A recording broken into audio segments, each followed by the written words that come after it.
नमस्कार दोस्तों, आज के इस वीडियो में मैं आपको HDFC बैंक के जीरो बैलेंस अकाउंट के बारे में बताऊंगा। वैसे तो HDFC बैंक अपने ग्राहकों को अलग अलग तरह के जीरो बैलेंस अकाउंट ऑफर करता है, जैसे zero balance salary account, basic saving bank deposit account, small saving account. परंतु आज के इस वीडियो में मैं आपको basic saving bank deposit account के बारे में बताऊंगा। इस वीडियो में मैं आपको basic saving bank deposit account के बारे में पूरी जानकारी दूंगा, जैसे कि इस अकाउंट को खोलने के क्या क्या प्रोसेस हैं। अगर आप इस अकाउंट को ओपन करते हैं तो आपको क्या क्या सुविधाएं फ्री मिलेंगी और किन किन सुविधाओं पर आपको चार्जेस पे करने पड़ेंगे। अगर आप इस अकाउंट को ओपन करते हैं तो आपको क्या क्या फायदे मिलते हैं। तो बन रही है इस वीडियो में। चलिए वीडियो की शुरुआत करते हैं। इस अकाउंट के लिए सबसे पहले आपको गूगल क्रोम पर जाकर HDFC basic saving bank deposit account search करना होगा। जैसे ही आप इसे सर्च करेंगे, यह आपको इस तरह के एक वेब पेज पर ले जाएगा, जहां एकदम ऊपर ही आपको BSBDA open basic saving bank deposit account लिखा हुआ दिखाई दे रहा होगा। जैसे ही आप इस पर क्लिक करेंगे, यह आपको HDFC बैंक के ऑफिशियल वेबसाइट पर ले जाएगा, जहां ऊपर आपको BSBDA open basic saving bank deposit account लिखा हुआ दिख रहा होगा। इसके जस्ट नीचे ही a zero balance saving account to meet all your banking needs, मतलब यह है कि यह अकाउंट जीरो बैलेंस अकाउंट से संबंधित है। दोस्तों, अब हम जानते हैं कि अगर आप इस अकाउंट को ओपन करते हैं तो आपको क्या क्या सुविधाएं मिलेंगी, क्या क्या फायदे मिलेंगे और इसके क्या क्या फीचर्स हैं। HDFC बैंक के इस अकाउंट की सबसे बड़ी खासियत जो मुझे अच्छी लगती है, अगर मैं आपको बताऊं तो यह है कि यह अकाउंट आपको सेफ डिपॉजिट लॉकर की सुविधा देता है। अब आप ये सोच रहे होंगे कि सेफ डिपॉजिट लॉकर क्या होता है। सेफ डिपॉजिट लॉकर बैंक में ही एक ऐसा स्थान होता है जहां आप अपने गहनों, कीमती कागजातों को सुरक्षित रख सकते हैं। अगर आप इस अकाउंट को ओपन करते हैं तो यह बैंक आपको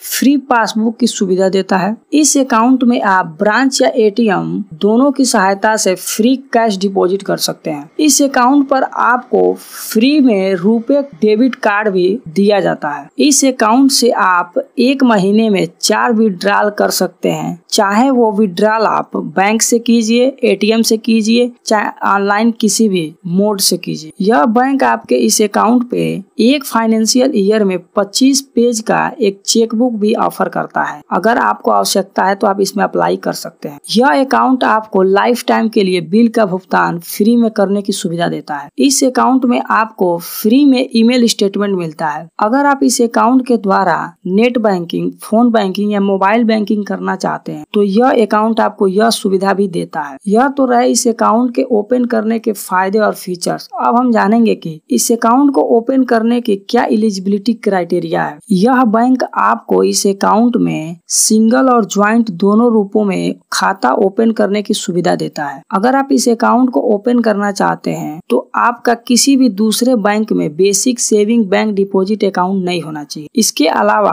आपका HDFC बैंक में भी कोई भी दूसरा सेविंग अकाउंट नहीं होना चाहिए। इस अकाउंट की एक खासियत जो मुझे बहुत ज्यादा पसंद आती है वो यह है कि यह अकाउंट 10 साल के ऊपर उम्र वाले लोगों के लिए भी अकाउंट ओपनिंग की सुविधा देता है। अब हम जानेंगे कि अगर आप इस अकाउंट को ओपन करते हैं तो आपको क्या क्या सुविधाएं फ्री मिलेंगी और किन किन सुविधाओं पर आपको चार्जेस पे करने पड़ सकते हैं। हालांकि ये एक जीरो बैलेंस अकाउंट के अंतर्गत आता है तो इस पे किसी भी प्रकार के चार्जेस नहीं लगने चाहिए, परंतु यह बैंक अपने ग्राहकों के इस अकाउंट पे कुछ हिडन चार्जेस रखता है। तो आइए उन सारे फ्री और हिडन चार्जेस को जानते हैं। सबसे पहले आपको इस अकाउंट में मिनिमम एवरेज बैलेंस मेंटेन करने की कोई भी आवश्यकता नहीं है। इसमें आपको नॉन मेंटेनेंस चार्ज भी नहीं देना पड़ता है। अब आप ये सोच रहे होंगे कि नॉन मेंटेनेंस चार्ज क्या होता है। आप इस बैंक में या किसी भी बैंक में जब भी कोई सेविंग अकाउंट खोलते हैं तो आपको उस सेविंग अकाउंट में मिनिमम एवरेज बैलेंस मेंटेन करना पड़ता है। अगर आप ये नहीं करते हैं तो बैंक के द्वारा उस अकाउंट पे पेनाल्टी के रूप में कुछ चार्जेज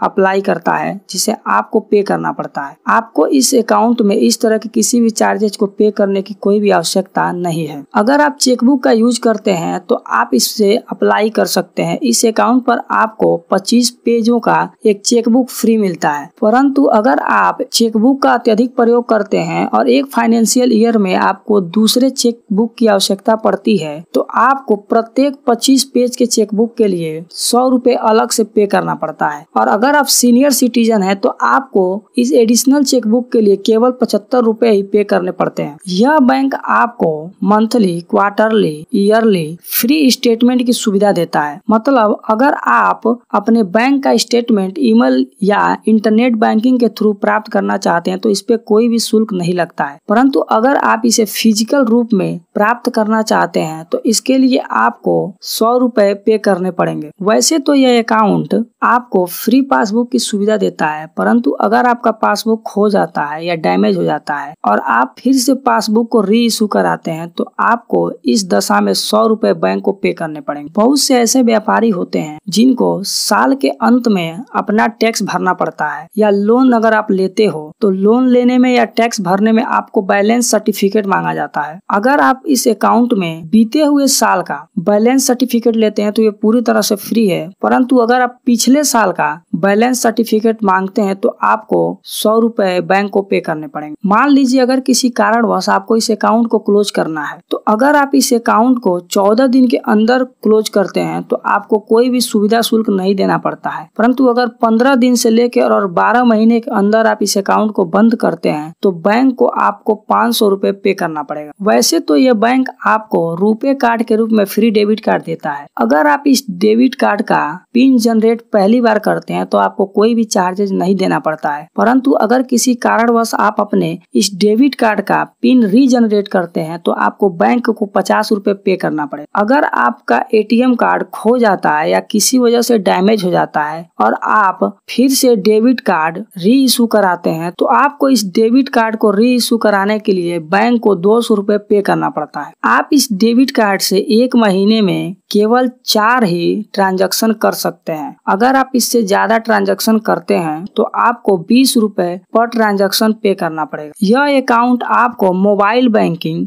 फ्री देता है, यह अकाउंट आपको नेट बैंकिंग भी फ्री देता है। तो यह रहे इस अकाउंट से जुड़े कुछ फ्री सुविधाएं और चार्जेज युक्त सुविधाएं। अब हम जानेंगे कि अगर आप इस अकाउंट में सेविंग करते हैं आपको कितना प्रतिशत का इंटरेस्ट रेट मिलता है। अगर आप इस अकाउंट में सेविंग करते हैं तो आपको पर ईयर 3.00% का इंटरेस्ट रेट मिलता है। वैसे तो यह bank basic saving bank deposit account पे अलग अलग तरह के फिक्स डिपॉजिट पर अलग अलग इंटरेस्ट रेट देता है, परंतु अगर आप इस अकाउंट में 1 साल से ऊपर और 15 महीने से नीचे का फिक्स डिपॉजिट करते हैं तो आपको यह बैंक 6.60% का इंटरेस्ट रेट देता है। चूँकि basic saving bank deposit account zero balance saving account के अंतर्गत आता है और इस पर किसी भी प्रकार के चार्जेज आपको पे नहीं करने पड़ते हैं, इसलिए बैंक के द्वारा इस अकाउंट पे कुछ लिमिट तथा टर्म्स एंड कंडीशन अप्लाई किया जाता है। अगर आप इस अकाउंट को ओपन करते हैं तो आपको बैंक के इन टर्म्स और कंडीशंस को